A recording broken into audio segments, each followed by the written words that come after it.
illallah Muhammad Rasulullah. بسم الله الرحمن الرحيم الحمد لله رب العالمين والصلاة والسلام على أشرف الأنبياء والمرسلين سيدنا ونبينا ومولانا محمد وعلى آله وصحبه أجمعين. رب اشرح لي صدري ويسر لي أمري واحلل عقدة من لساني يفقه قولي. سبحانك لا علم لنا إلا ما علمتنا إنك أنت العليم الحكيم. اللهم علمنا ما ينفعنا وانفعنا بما علمتنا وزدنا علما آمين برحمتك يا أرحم الراحمين. السلام عليكم ورحمة الله تعالى وبركاته.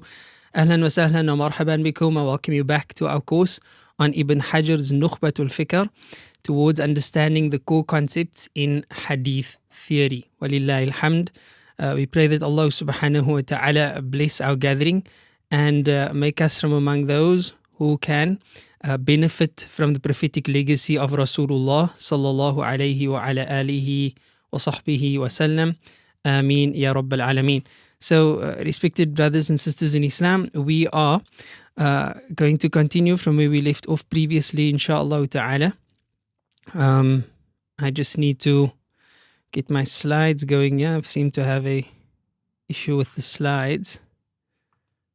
But while I do that, so as revision, what we have done so far in our course outcomes towards understanding Hadith and Hadith's role in Islam, and then mastering standard Hadith terminology, as well as understanding Hadith preservation, transmission, and authentication. These are our course outcomes, and in this lesson, bi'idhnillahi ta'ala, we will look specifically at Hadith classification based on reliability, and we will look at the concept of Hasan, bi'idhnillahi ta'ala, and we will look at supportive evidence. Tamam.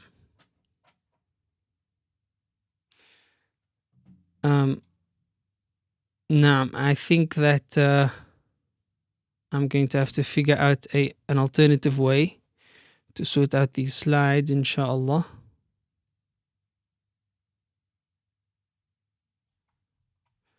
So, excuse me one moment. Power Studio.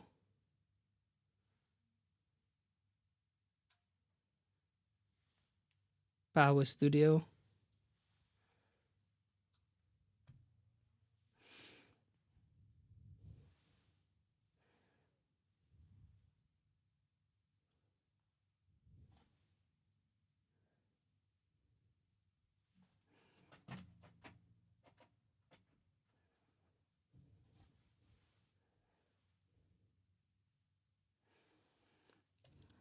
Okay, that seems to have resolved that. My apologies.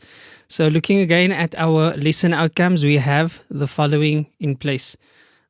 We've got here the Hadith classification based on reliability. So we're speaking about the various classifications of reliability. Then we will go into the discussion on a Hassan Hadith, and that immediately follows will be followed by our discussion on supportive evidence. What have we done so far? We've looked at a brief introduction on what is a hadith, the origin story of hadith, meaning when, why, how were hadith transmitted, documented, and preserved. We've covered the concept of writing of hadith, a means of preservation from the informal stages till the formal stages. We've looked at the various genres of hadith literature, including the Musannaf literature, including the Musnad literature, the Sahih and Sunan compilations, methods and history of hadith criticism, how to verify important news. We've looked at the emergence of fabrication and how our scholars counteracted the emerging fabrications. We've looked at a contemporary approach to hadith criticism, which consisted of those 3 points there. Then we've looked at some hadith terminology in relation to the number of chains that reach us. The number of chains that reach us. And that led us into our discussion in the previous lesson on Sahih and the meaning of Sahih. Now in this lesson we deal with the second segment of text here, within this discussion. قال المصنف رحمه الله تعالى ونفعنا الله بعلومه وعلومكم آمين. فإن خف الضبط فالحسن لذاته وبكثرة طرقه يصحح فإن جمعا فللتردد في الناقل حيث التفرد وإلا فباعتبار إسنادين. Literally, what the author is saying here, Ibn Hajar rahimahullah ta'ala, is فَإِنْ خَفَّ الضَّبْطُ, if the dabt, the precision or the preservation of a particular narrator, remember we only need one narrator to be weaker, and this would have an effect on the entire chain because the chain is only as strong as its weakest link. So if one or more narrators has khafifud dabt, so not tamud dabt as with Sahih. With Sahih we had 5 conditions. The one condition was tamud dabt, having excellent, exceptional precision and preservation skills. But what happens if he doesn't have excellent or absolute precision in his transmission? What if he makes mistakes sometimes, or he is inaccurate sometimes? Not all the time and not most of the time, because that would render him problematic, but we are speaking about sometimes he's less than perfect in terms of his preservation. This would be termed as khafifud dabt. So Ibn Hajar is saying, فَإِنْ خَفَّ الضَّبْطُ, if his precision is khafif, it is lighter, فَالْحَسَنُ لِذَاتِهِ, then the hadith would no longer be considered sahih, it would be considered hasan لِذَاتِهِ, meaning in and of itself it is hasan, right? وَبِكَثْرَةِ طُرُقِهِ, and through the abundant pathways to this particular hadith. Remember, you can have one incident, one hadith, and then various riwayat, various narrations of that hadith, various transmissions of that hadith. Every difference, every chain, every different transmitter would constitute a separate chain of transmission. So by having more than one chain, they strengthen one another, yusahhahu, and it could become sahih. That's what we're going to look at in this lesson, inshallah ta'ala. And then, فَإِن جُمِعَا, what happens if both terms are put together? Like we often see this with Imam Tirmidhi rahimahullah ta'ala, where he neither uses sahih nor hasan by itself most of the time. Rather, most of the time he relies on a combination of the two, saying it is hasanun sahih. So what happens then? What does that mean? So Ibn Hajar explains here, فَلِلتَّرَدُّدِ فِي النَّاقِلِ حَيْثُ التَّفَرُّدُ وَإِلَّا فَبِاعْتِبَارِ إِسْنَادَيْنِ. So we'll translate that a little later on in the dars, insha'Allah ta'ala. Now let's just look at again the concept of sahih and the concept of hasan and the difference between the two. So in a sahih hadith, right, we had 5 conditions. And if these 5 conditions are fulfilled for a particular hadith, this means that the hadith is going to be considered sahih lidhatihi, meaning authentic, absolutely authentic in and of itself, right? It needs no other evidence, it needs no supportive evidence, it is already sahih. What are those conditions?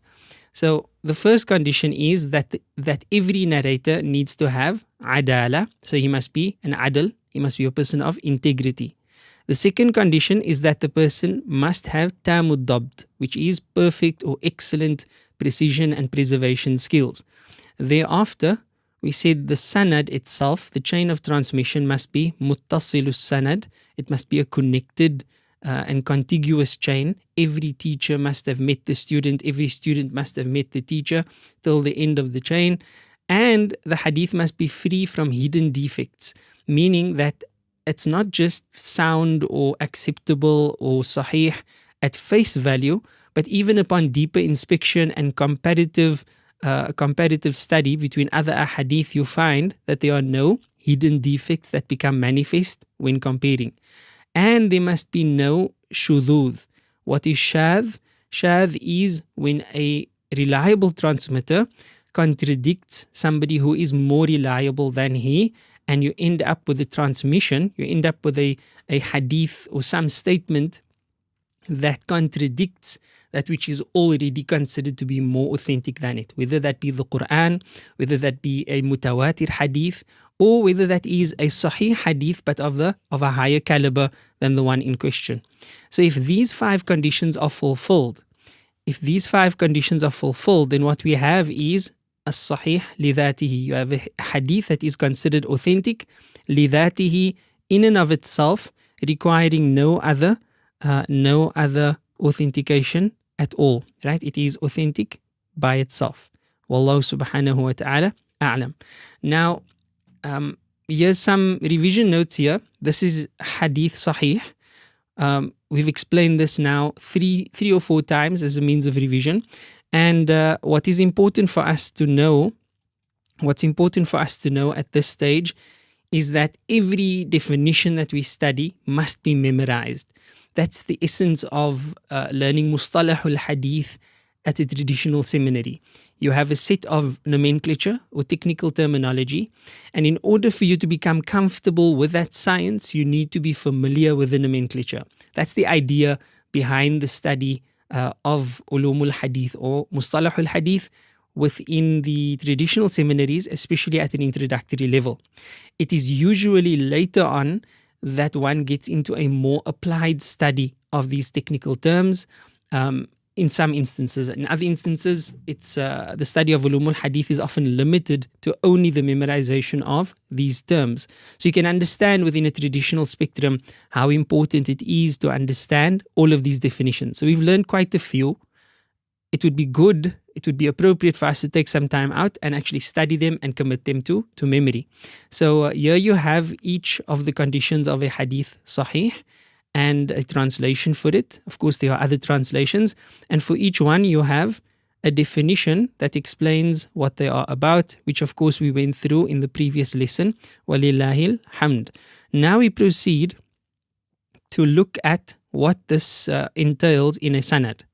So in a sanad, in a particular chain of transmission, you have the hadith, the matan of the report here. So for example, Ni'mal idamul khal. The Prophet ﷺ said, what an excellent gravy vinegar is.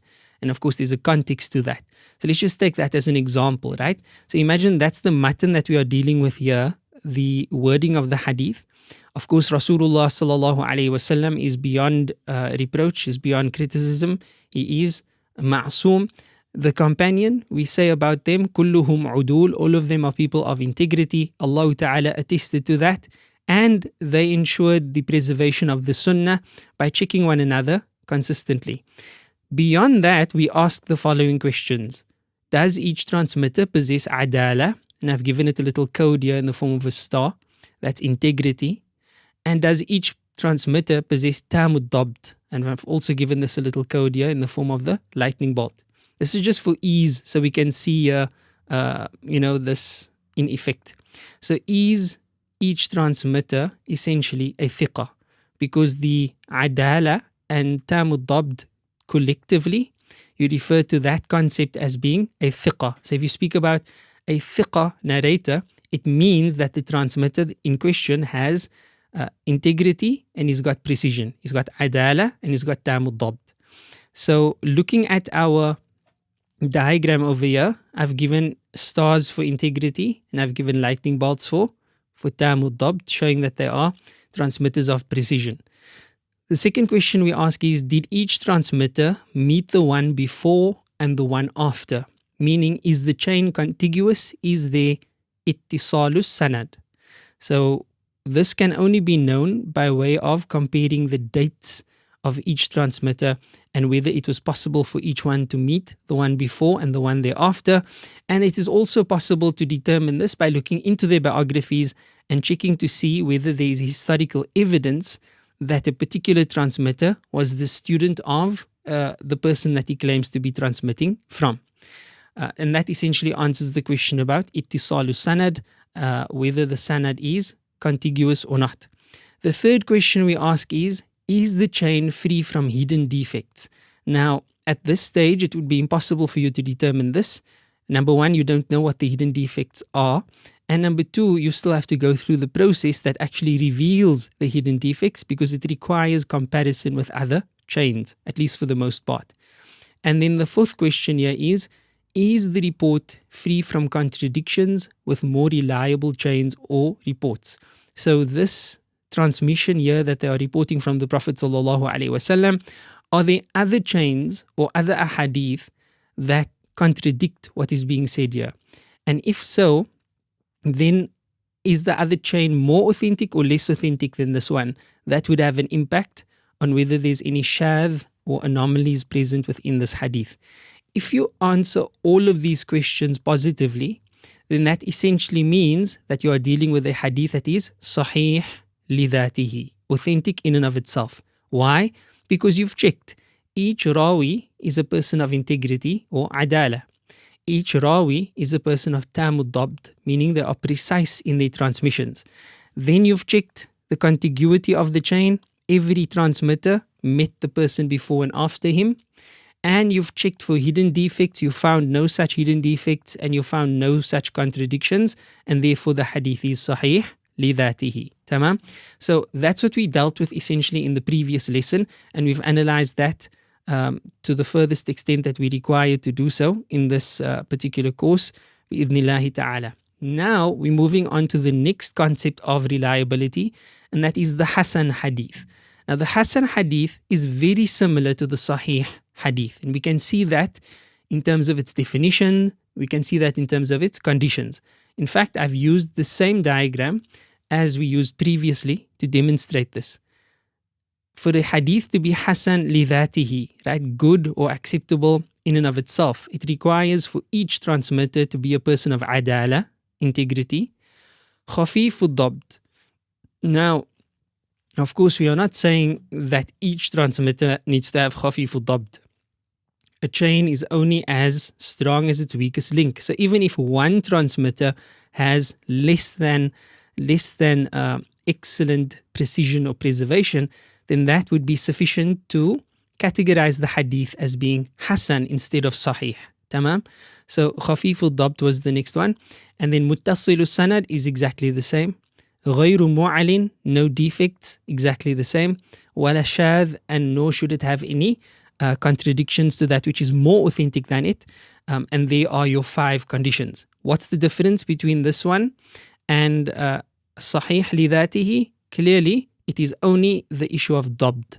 For a Sahih hadith, for a rigorously authentic hadith, which is often how it is translated, there we need every transmitter to be a person of impeccable precision. Tamam? And if he is not a person of impeccable precision, but he's still generally reliable, or he's still generally accurate, then we don't consider the hadith as weak because there's nothing to indicate that it is weak, but rather just because of some sort of lapse within the precision ability of one particular narrator, that is sufficient to take the hadith from being sahih li dhatihi to being khafif hasan li dhatihi, which is essentially as a result of khafif ad-dabt. Wallahu subhanahu wa ta'ala a'lam. So let's see, how does this look? How does this play out in a chain of transmission bi'idhnillah? So if we look at this chain of transmission here, again, this is just an example. You have the matan of the report, right? So you have a hadith in question. Let's say the hadith is about standing, or rather sitting and drinking, not standing and drinking, right? So there's your matan. Just imagine that for the sake of practicality. Again, the Prophet sallallahu alaihi wasallam, he is وَمَا يَنْتِقُ عَنِ الْهَوَىٰ إِنْ هُوَ إِلَّا وَحْيُ يُوحَىٰ. We don't check that. As for the companions, radiallahu anhum wa radu an, they are people of integrity. Allah Ta'ala attested to them. Only a handful of companions are really the major transmitters, and they are all verified, so we move on beyond them. So we start with the tabi'i, he's rawi number 1, then we move on to the atba'u tabi'in, that's rawi number 2, to the following generation, the following generation, the following generation, until the hadith is recorded. Now we ask the same set of questions with a slight difference. The first question, does each transmitter possess adala and tamud dabt? Okay, so tamud dabt, if every transmitter possessed the lightning bolt here, that would render the hadith as sahih. We've covered that. So that question really is each transmitter a thiqah, which would result in the hadith being sahih. But if that's not the case, if you go through the list and you see everyone is tamud dabt, except for rawi number 3 in this instance. His dabt, his precision is not as impeccable as the others. Okay, so if the number 2 says, if the lowest graded transmitter has khafif ad-dabt, this would mean that the hadith is now Hasan and no longer Sahih. So that's the only difference between the Sahih hadith and the Hasan hadith. The third question is the same. Did each transmitter meet the one before and the one after? In other words, is the chain contiguous, which would indicate ittisalu sanad? This requires dates as well as biographies. The fourth question, is the chain free from hidden defects? This requires comparison with other chains. And number 5, is the report free from contradictions with more reliable chains or reports? Again, this requires comparisons with other chains. So if you answer those questions and you come to discover, look, all of the transmitters are people of integrity or adala, that's great. But when it comes to the dabt aspect, then you have here from Rawi number 1, tamud dabt. Rawi number 3, not tamud dabt, khafifud dabt. This is not saying that he's weak. This is saying that he has precision. He's pretty accurate in what he transmits, but not as accurate as those who are considered tamud dabt. And then Rawi number 4, tamud dabt. Rawi number 5, tamud dabt. How would you grade this particular chain? As it stands here, this chain is Hasan li dhatihi, meaning it is good or accepted by itself. Notice again that we only have one Rawi here with khafifud dabt, and that was enough to render it away from Sahih towards Hasan. What then would be the case if Rawi number 5 was also khafifud dabt, and as an example, Rawi number 2 was also khafifud dabt? So in other words, you would change the lightning bolt over here and the lightning bolt over here to crescent moons. Would this then take the hadith to a lower level? Let's look at the questions again. So number 1, they all have adala. They don't all have tamud dabt. Number 2, if the lowest graded transmitter has khafifud dabt, if the lowest graded transmitter. So again, with my example, number 1, number 3, and number 5 would all have the same grade, meaning khafifud dabt. So they would have crescent moons. This would mean that they are collectively the lowest graded transmitter. Thus, it would reach the level of Hasan. So it doesn't matter whether you have more than one transmitter as being khafifud dabt. It would still mean that the weakest link in your chain, which is the only one that you really need to consider, that would render the hadith as being Hasan instead of Sahih. Wallahu subhanahu wa ta'ala a'lam. Now we move on to another example. Here you have a new case, right? Because remember Ibn Hajar rahimahullah ta'ala, what did he say? Firstly, he said, فَإِنْ خَفَّ الضَّبْتُ, if you have خَفِيفُ الضَّبْط, فَالْحَسَنُ لِذَاتِهِ, then the hadith is Hasan لِذَاتِهِ, in and of itself, not requiring supportive evidence. However, وَبِكَثْرَةِ تُرُقِهِ, by having supportive evidence. So you have one hadith, but you have many transmissions of that hadith, many chains of transmission, right? So it's the same incident. Mathalan, the Prophet ﷺ said, Ni'mal idamul khal, what an excellent gravy vinegar is. But you don't only have one sanad that connects you to that particular incident. You have several asanid, several chains of transmission. Perhaps Imam Tirmidhi has one, perhaps Imam al-Bukhari has one, perhaps Imam Abu Dawood has one. So you have different chains of transmission leading up to this particular hadith. Generally, we refer to the chains of transmission, the differences that exist there, as riwayat. So we speak about this riwayah of the hadith and this riwayah of the hadith, etc. Whereas the hadith itself almost refers to the incident that took place, right? The reported incident. So you have one hadith and many riwayat of that particular hadith. Now what happens when you have different riwayat where the riwayah in question, the riwayah you are looking at is Hasan, and then you look at another riwayah and it's also Hasan, and you look at another riwayah and it's also Hasan. That may look like this, right? It may look like this, where you have the matan of the report, right? So it's again just a theoretical concept, so you can understand it first before we look at actual examples. You have the matan of the report, meaning the words of the Prophet ﷺ, and he transmits alayhi salatu wasalam to two companions. So two companions report the hadith from the Prophet alayhi salatu wasalam, and this then goes down to their students. So Rawi number 1, Rawi number 2, Rawi number 3, Rawi number 4, and so forth. But now notice, next to each Rawi, we have Adala. So all of them are people of integrity. So we don't need to worry about that. Let's look at the Dabd question. Here, lightning bolt means Tamud Dabd. So Tamud Dabd, Tamud Dabd. Number 4, Tamud Dabd. Number 5, Tamud Dabd. But Rawi number 3, Khafiful Dabd. Go over to this particular riwayah, and you have, again, all of them have Tamud Dabd except for Rawi number 4, Khafiful Dabd. So comparing this hadith and this hadith, what do we have?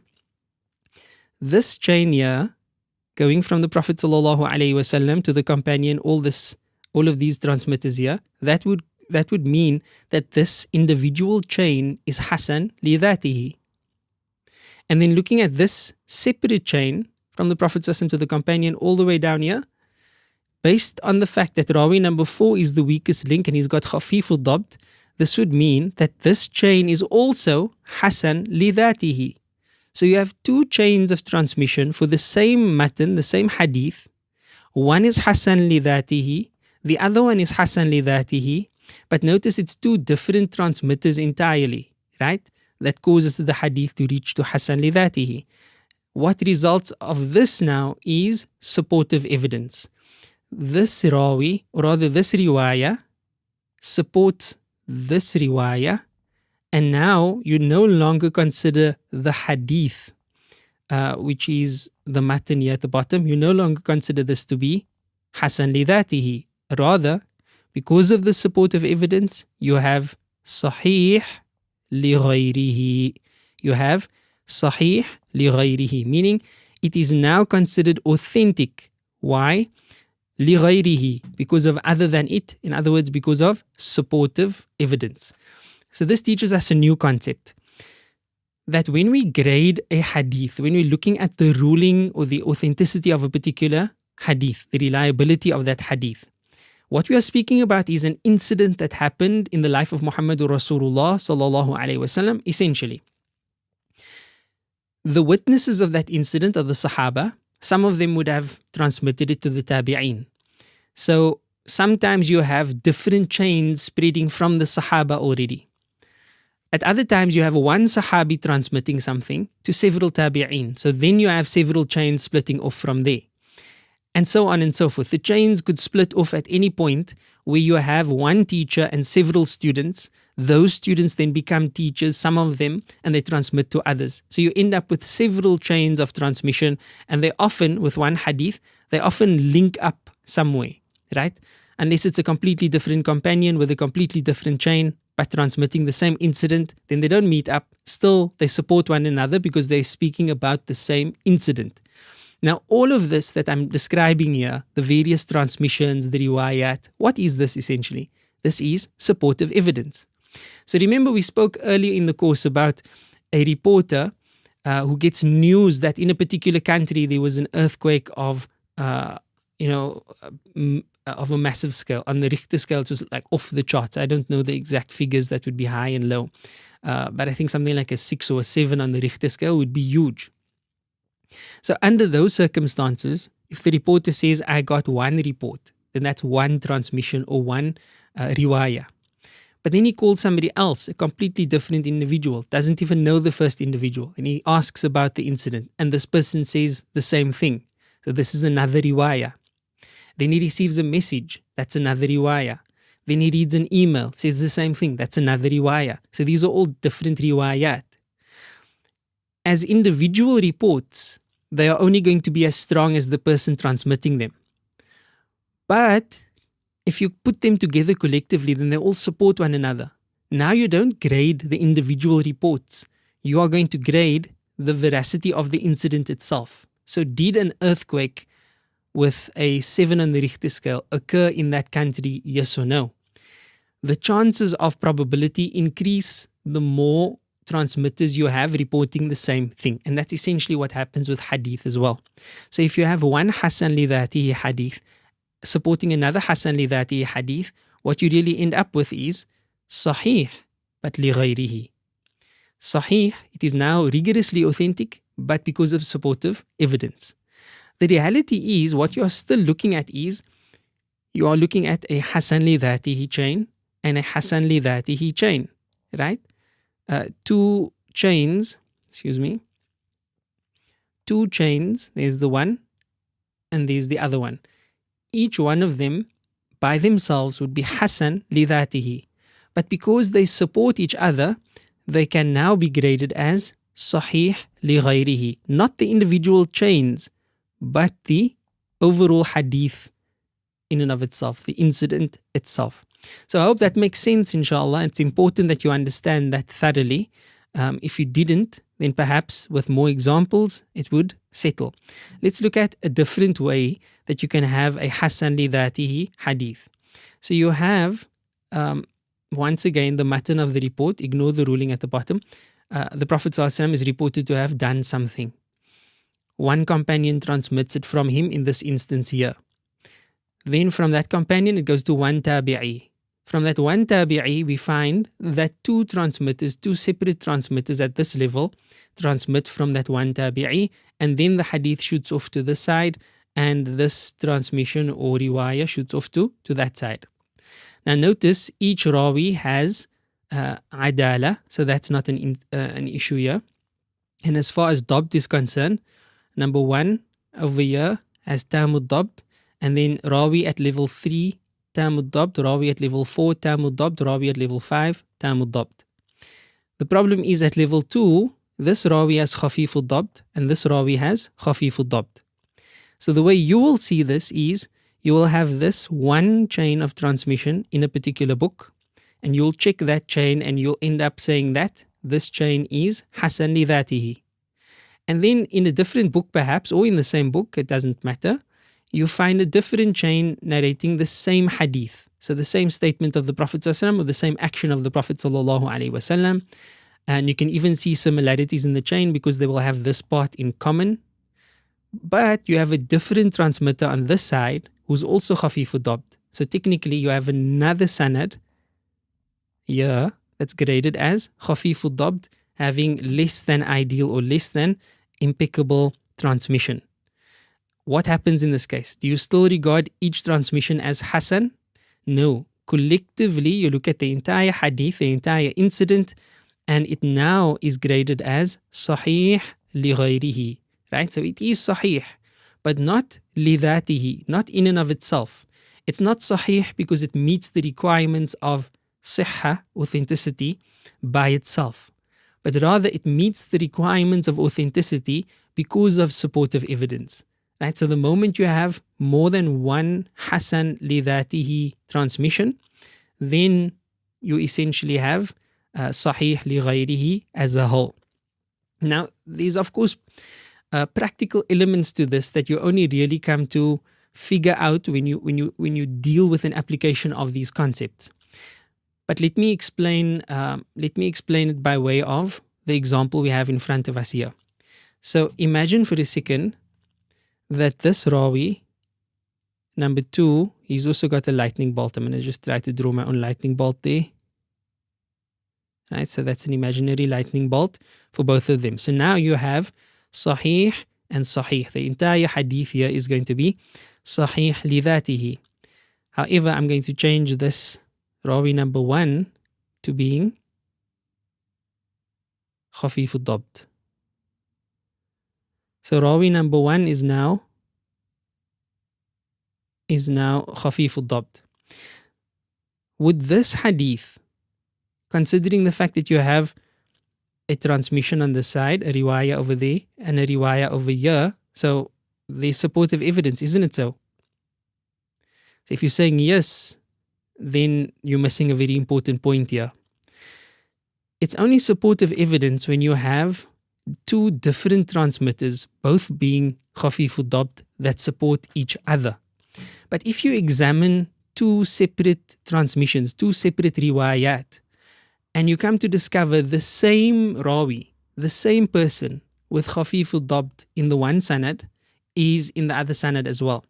and it's the same person that causes each sanad to be regarded as Hasan as opposed to Sahih, like we have in this incident here. You have the transmission, the hadith of the Prophet ﷺ, narrated to the Sahaba or transmitted by the Sahaba, who transmits to the Tabi'i over here, but the Tabi'i happens to be a person of Khafif al-Dabt. You find this Tabi'i over here in chain number or chain A as well as in chain B. So can chain A support chain B to elevate its status? And the answer is a resounding no, because you have the same transmitter. You can't have the same transmitter supporting himself.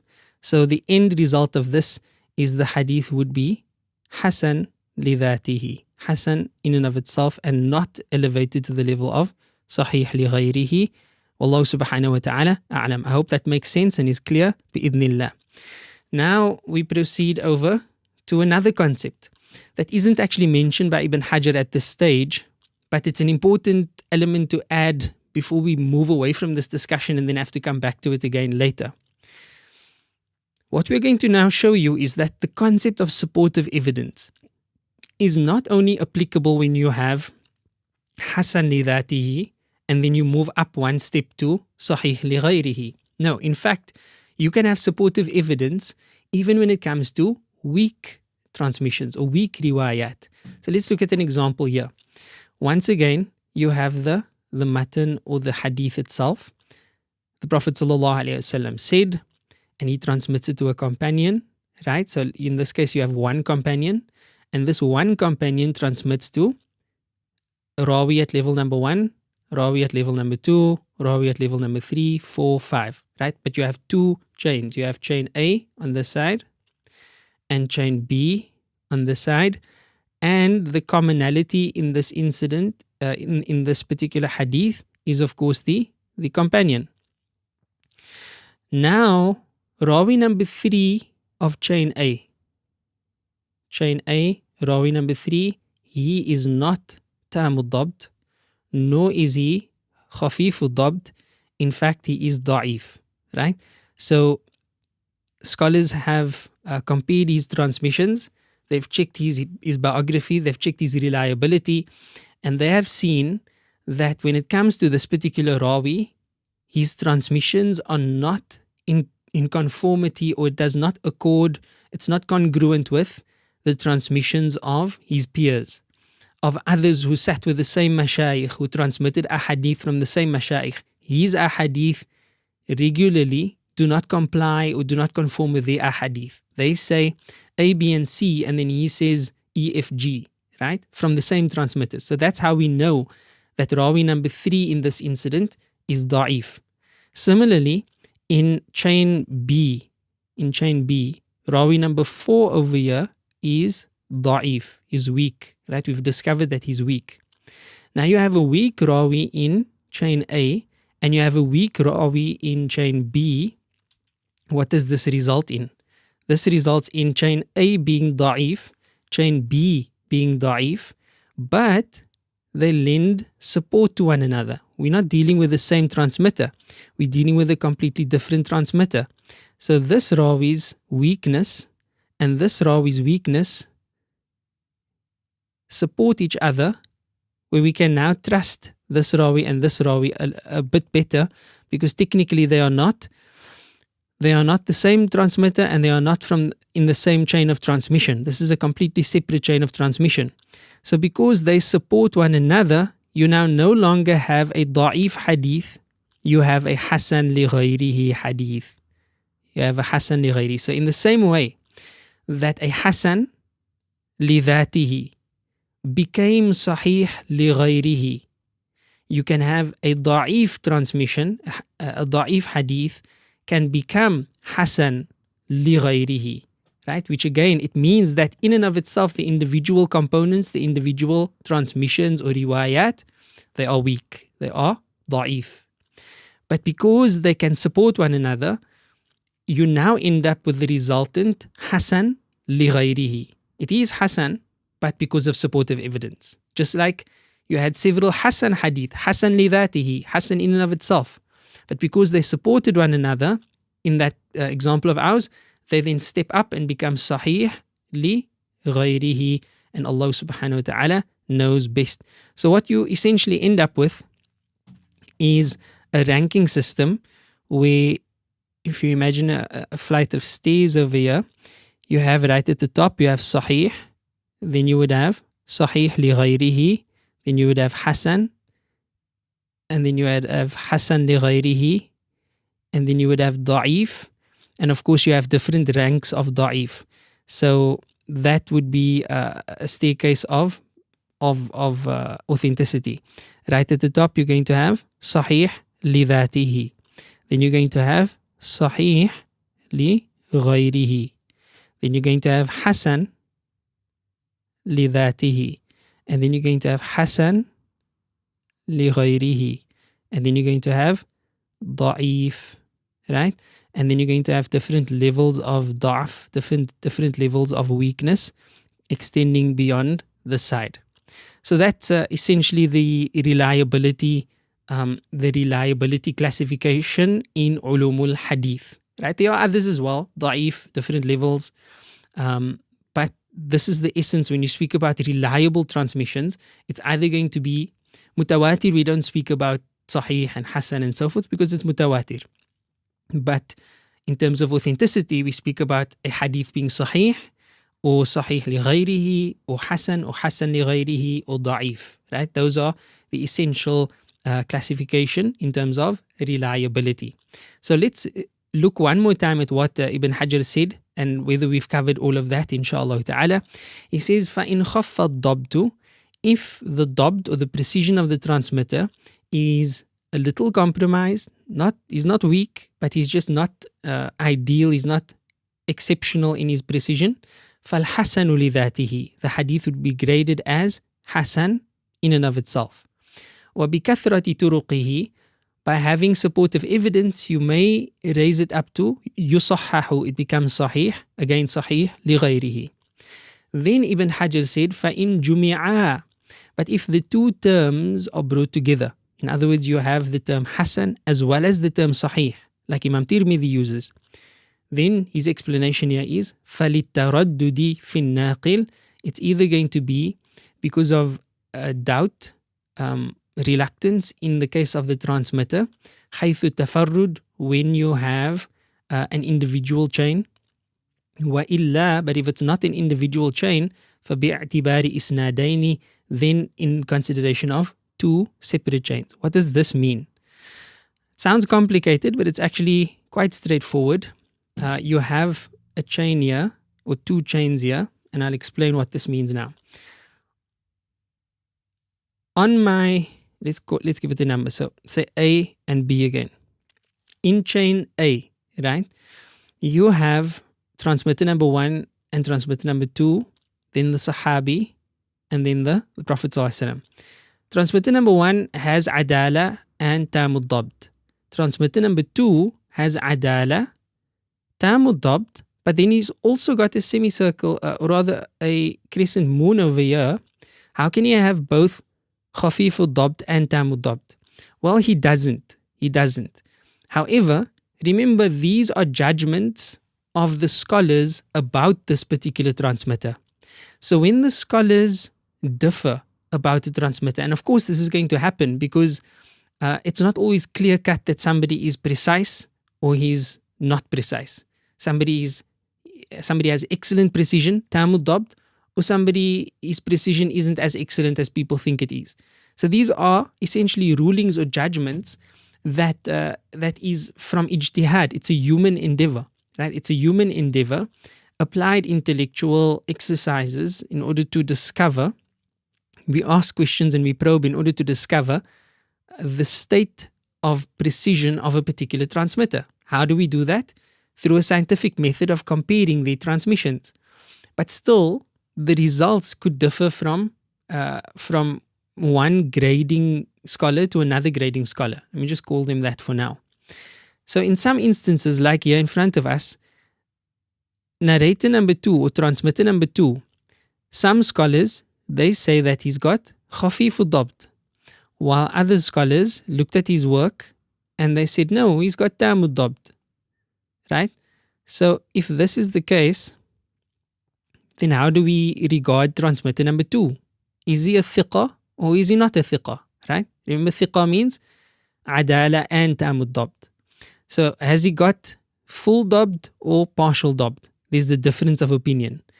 Now the explanation offered by Ibn Hajar in this book, Nukhbat al-Fikar, is essentially that this is where the term Hasan Sahih comes from, okay?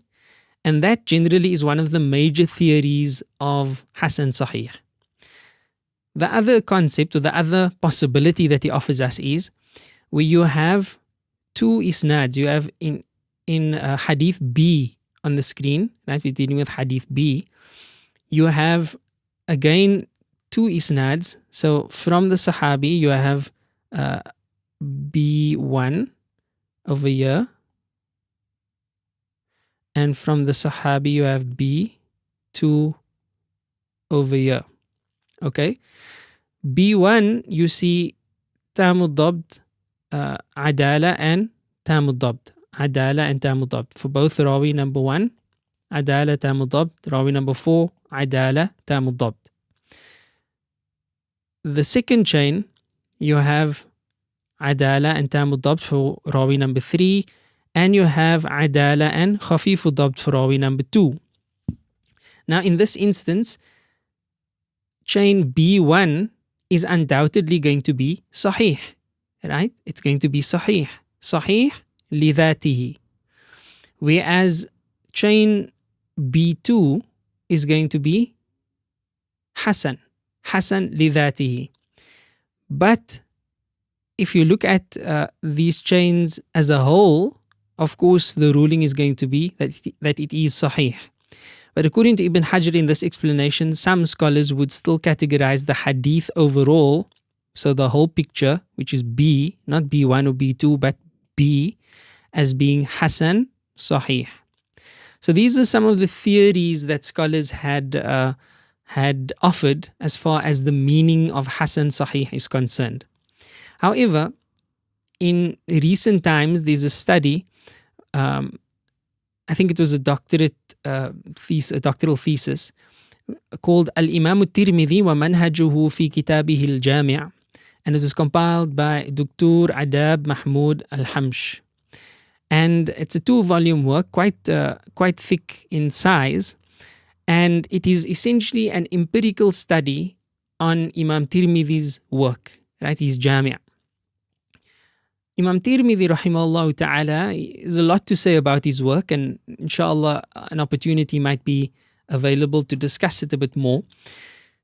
But there's certain unique concepts about the book. One is that Imam Tirmidhi almost always provides a ruling for the hadith contained in his book. The problem is, not the problem, or rather the opportunity is that Imam Tirmidhi uses istilahat or nomenclature that is somewhat unique to Imam Tirmidhi, meaning that when he uses certain words, they are not the same as the words that we are studying and the definitions that we are studying. Why? Because Imam Tirmidhi, he was much earlier in terms of chronology than the development of the istilahat or the nomenclature that we are using now. That was sort of ironed out and crystallized and reified by the likes of Ibn Salah and Imam Ibn Hajar al-Asqalani rahimahumullah ta'ala. So Imam Tirmidhi uses a word like Hasan. It doesn't mean exactly what we just spoke about of Hasan. Imam Tirmidhi's terminology is something that you can read about in his own work, right? He's got Kitab al-Ilal, in which he describes his own methodology. But some things he didn't quite describe, and we don't really have access to what he meant thereby. We only have the theories as to what he meant based on the other scholars' observations or the ijtihad about what he meant. So Hasan Sahih. This work, however, is unique because it offers us an empirical study. This scholar, Dr. Adab Mahmoud Al-Hamsh, he actually went and compared all of the chains of transmission wherein Imam Tirmidhi says Hasan Sahih, as well as his other terms, and he came to discover empirically what the best explanation is for these terms. So as opposed to the rather complex division of Hasan Sahih as we just did, which theoretically may make sense, but in practical terms, when you actually look at which ahadith are graded as Hasan Sahih, then some things just don't quite add up. Now, I'm not going to go through the entire study or even these 4 pages because it's quite advanced. You don't generally learn about this at the introductory hadith study level. But it's useful information that may benefit you even to know, just to know or be aware about the fact that this study exists. It's fairly contemporary, so most scholars would only offer you any scholar that doesn't know about this is going to offer you the classical explanation, which we just did, and that's fine. That's the standard method, that's the standard traditional approach. But again, with this contemporary study, having done an empirical study makes the study very valuable. And the essence, the conclusion of what he discovered was that when Imam Tirmidhi says Hasanun Sahih, it's actually a category of hadith that is of the highest standards of authenticity. And among the reasons for his conclusion of this is that the overwhelming majority of ahadith that Imam Tirmidhi compiles in his Jami' that he grades as Hasanun Sahih, you would find those ahadith in either Bukhari and Muslim or only Bukhari and only Muslim, which is, as we spoke about before in the previous lesson, these are the highest levels of authenticity. So when we see that in Imam Tirmidhi's work and you have an empirical study demonstrating that this is in fact the case, these are hadith of the highest ranks of authenticity, then we can be fairly confident in accepting this approach and saying, well, when you see Imam Tirmidhi using hadithun hasanun sahihun, there's an empirical study that demonstrates that the overwhelming majority of these ahadith are actually to be found in Bukhari, Muslim, or one of the 2 compilations, and therefore of the highest ranks of authenticity, and not necessarily the breakdown that we just gave you, which remains valid as theories, and Allah subhanahu wa ta'ala knows best. So again, I've provided you with these notes. Of course, it's only going to benefit you if you're registered for this course. So if you have not registered for the course, please do so as soon as possible so that you can have access to it. The registration details would be in the description as well as on the screen before you. Go to seekersguidance.org and ensure that you register for it, inshallah. And then you can read through these notes. And I've also provided you, of course, with the cover page so that you can actually find the book and read the relevant segments yourself. So it is Al-Imam Tirmidhi wa manhajuhu fi kitabih al-Jami' Ta'lif. The author is Al-Dr. Adab Mahmoud Al-Hamsh. This is Qism al-Awwal. It has 2 volumes. This is the first. Mustalahat al-Tirmidhi al-Hadithiyya. The nomenclature of Imam al-Tirmidhi, rahimahullahu ta'ala. I'm not saying that this segment comes from the first volume. I just took the page of the first volume to show you. You see the page numbers there, and you can reference that yourself. So let's look at where we are at present, bi'idhnillahi ta'ala, so we can make an assessment as to where we have to go. This is a general overview of the science. What have we covered? We've covered the concept of, mutawatir and ahad. And we've looked at the definitions of gharib, aziz, mashhur, mustafid, and that's it. Then we've now looked at sahih li dhatihi, hasan li dhatihi, sahih li ghayrihi, hasan li ghayrihi. That's what we've covered so far. Now you can keep track of what we still need to cover bi'idhnillahi ta'ala. Don't let it be, sort of overwhelming. Some of them are extremely straightforward, and we will be able to cover that quite easily bi'idhnillahi ta'ala. That's all that I intended to cover for this dars, as opposed to trying to make it, to try and cram as much in as possible. I thought, let's just focus on the reliability standards first. And that's important because that's the crux of what we are trying to achieve. We want to decipher what is authentic from what is not, what is reliable from what is unreliable.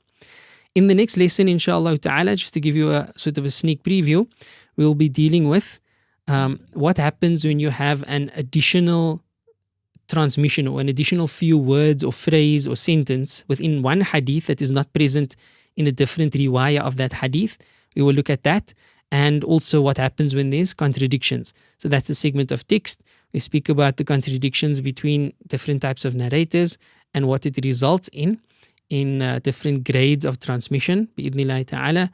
And then, of course, we look at supportive evidence from the perspective of the names that we give to this exercise, and we'll demonstrate that as well. As for the summary of this lesson, what have we dealt with? We've dealt with the hadith classification based on reliability. We've dealt with the concept of Hassan Hadith, right, in both the lidhatihi and lighayrihi sense. And in general, we've dealt with supportive evidence, how one hadith or one transmission can support another one, teaching you the concept of Sahih and Hasan lighayrihi. Until next time, inshallah ta'ala, Jazakumullahu khairan for joining. If you have any questions, do feel free to submit them via the Seekers Guidance Moodle, where the course is hosted, the Moodle page. There's a chat forum there, a questions and answers forum there. That would be the best way to submit questions for this, bi'idhnillahi ta'ala. Jazakumullahu khairan wa sallallahu ala Sayyidina Muhammad. Subhanallahi wa bihamdi. Subhanakallahumma wa bihamdik. Nashhadu an la ilaha illa anta. Nastaghfiruka wa natubu ilayk. Wassalamu alaykum wa rahmatullahi ta'ala wa barakatuh.